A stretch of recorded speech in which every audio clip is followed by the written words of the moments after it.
Welcome to the deep dive. Great to be here. Today, we're plunging into Psalm chapter 53. It's a really fascinating text. It really is.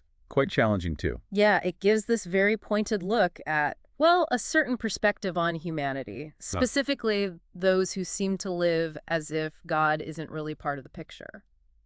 And it contrasts that view pretty starkly with a divine viewpoint described in the text. And the consequences that follow, according to the psalm, let's just jump right in with the opening lines because they're quite bold. Definitely sets the tone. It talks about the fool. Right. The Those fool, are- but it's important how it defines that. It's not necessarily about someone being unintelligent, is it? No, not quite. It says, the fool says in their heart, there is no God. So it's like this deep internal stance. An inner disposition, yeah, that shapes how they live. Exactly. And the psalm connects that inner denial straight to outward behavior almost immediately. It does. It says right after, they are corrupt and their ways are vile. There is no one who does good. Wow, that's a heavy statement.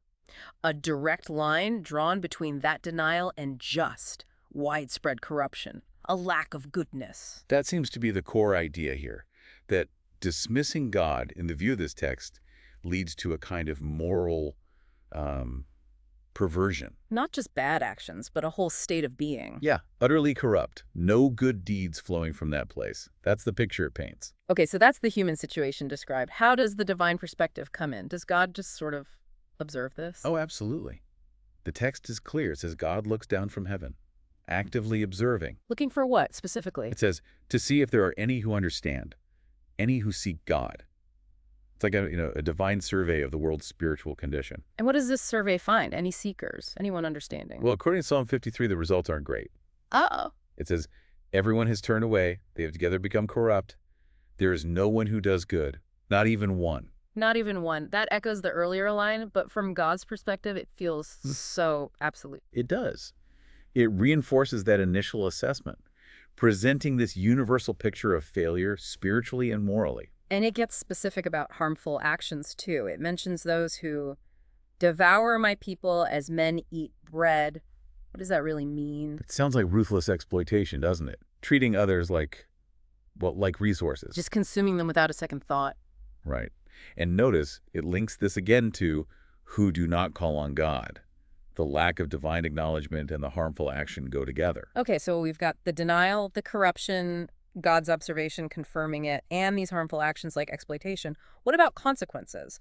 What does the psalm say happens to these people? This part is really interesting. It says, there they were, overwhelmed with dread, where there was nothing to dread. Dread without an obvious cause, like an internal thing. Exactly. Not just external punishment, but maybe this deep-seated panic. Yeah. Like a fundamental insecurity or guilt that couldn't be ignored forever. And there's also a more direct consequence mentioned, right? Something about God scattering bones. Yes, God scattering the bones of those who attacked, putting them to shame. You put them to shame, for God despised them. So within this framework, the outcome is clear. Opposition, humiliation from the very God they denied. Their actions lead to being scattered, despised. It's a pretty bleak picture overall. Denial, corruption, oppression, dread, divine opposition. It is. But then right at the end, the tone shifts completely. Suddenly, yeah, hope appears. Exactly. A real yearning for change. Oh, that salvation for Israel would come out of Zion. A lift for help. A plea for restoration.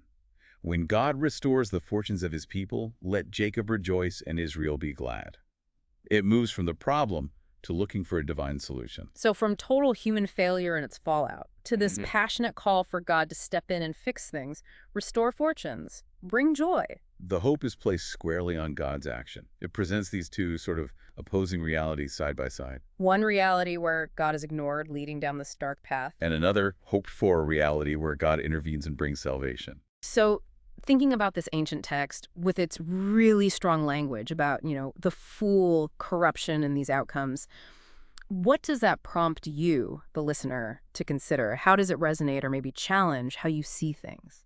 And to maybe think about this too. You have this stark depiction of utter corruption right next to this intense longing for divine rescue. Why place those two incredibly powerful opposing ideas together so closely in one short text? What's the significance there? Something to definitely ponder on your own deep dive.